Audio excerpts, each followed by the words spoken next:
Olá, tudo bem? A graça e a paz. Estamos aqui para mais este devocional e o Senhor tem enchido meu coração para estar falando sobre o Sermão da Montanha. Nós não estamos fazendo um estudo, nós estamos alinhando aqui as bases do Sermão da Montanha. Estamos compartilhando vida. E isso é uma grande graça da palavra de Deus, porque nós temos as profecias, nós temos as direções, nós temos o que cada evangelista quis passar com suas escritas, nós temos a parte que toca a obra, a parte que toca a salvação, a graça, e estamos compartilhando vida. Isso é uma grande bênção da palavra de Deus. Mas uma das características do Sermão da Montanha é que ele ministra para o servo, o trabalhador, o homem e a mulher de Deus, que vai gerar Deus na terra. Amém? Que vai ser um espelho, um espelhar a glória de Deus. E nós estamos no versículo 13, onde o Senhor fala que os discípulos são o sal da terra. E você sabe, toda vez que você lê, você pode ter uma ou duas aplicações, ou até mais, quando você quer ministrar a vida, com certeza dentro do contexto, não há invenções. Então vamos ler o versículo, Mateus capítulo 5, verso 13, diz assim: Vós sois o sal da terra.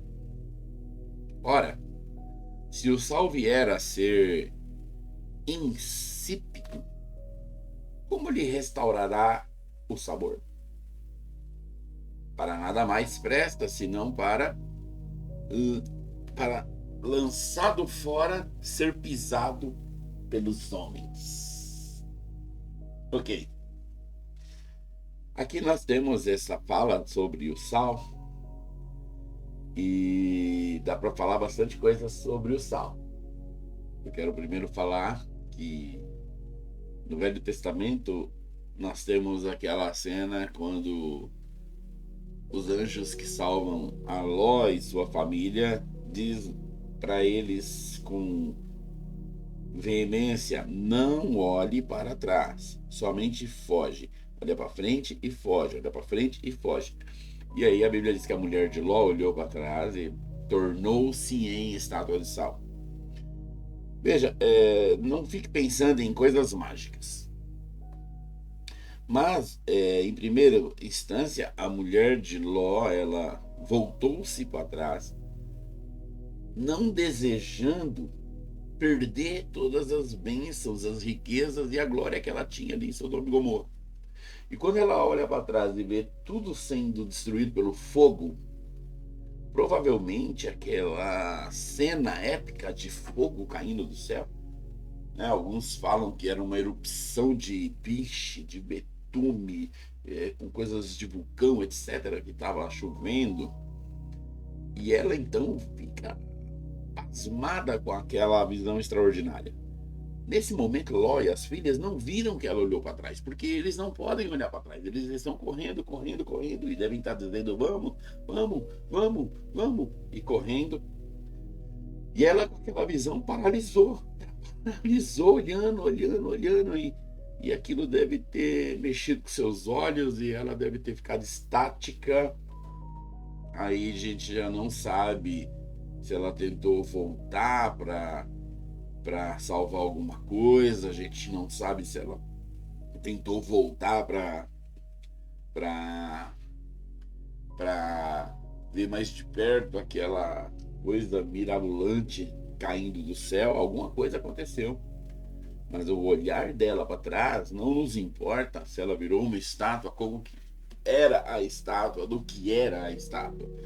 Nos importa dizer que o Senhor tem uma vida em Cristo para nós, muito melhor do que a vida que nós tínhamos no mundo.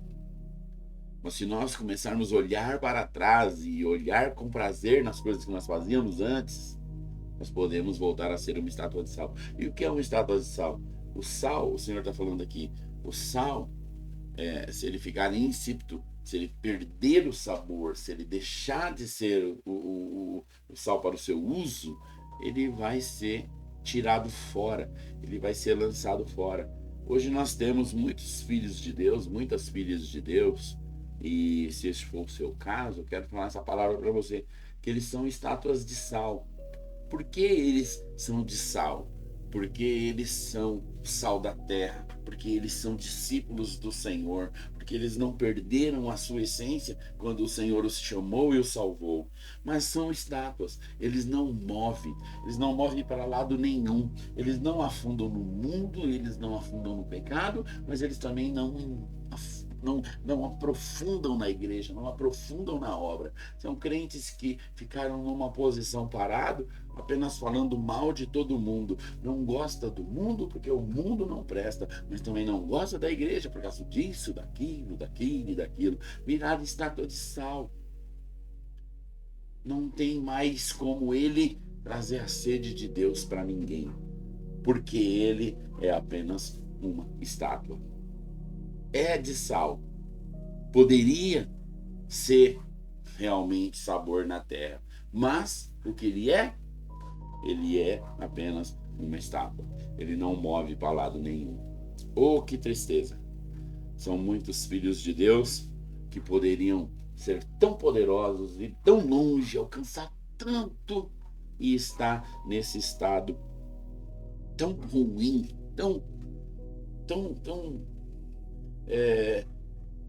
péssimo. Agora, por outro lado, veja, o judeu, ele era um sujeito muito higiênico, eles são assim até hoje.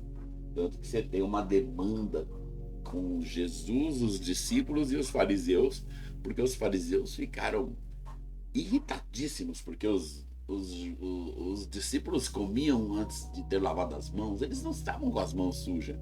É que o judeu lavava a mão do extremo, e deve lavar até hoje. Ok? Então, o judeu, ele antigamente, né, na sua peregrinação aqui na terra, eles viviam ali em Jerusalém, sem asfalto, sem chuva. Então a vida deles era dura, havia muita poeira, havia muito pó nos pés, muito pó. E com essa questão das estradas e de todos os lugares que eles andavam, eles também não tinham banheiros e eles viviam entre bichos, ovelhas e etc. Havia então muito dejeto.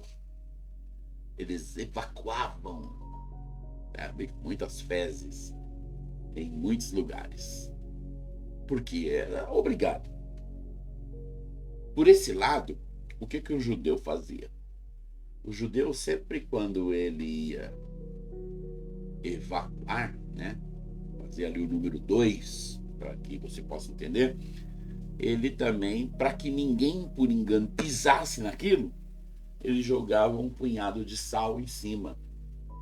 E esse sal em cima das fezes, ele gerava ali uma queimação, né, uma química, e ele, por um tempo bem mais curto, ele anulava todos os dejectos e aquilo secava, virava, né, sei lá o que virava, mas aquilo era um sinal. Então quem via ali aquele salzinho branquinho sabia o que tinha embaixo, não pise ali. Quem via também sabia que um judeu foi cuidadoso. E o sal matava todas aquelas germicidas que estavam ali naquelas pedras.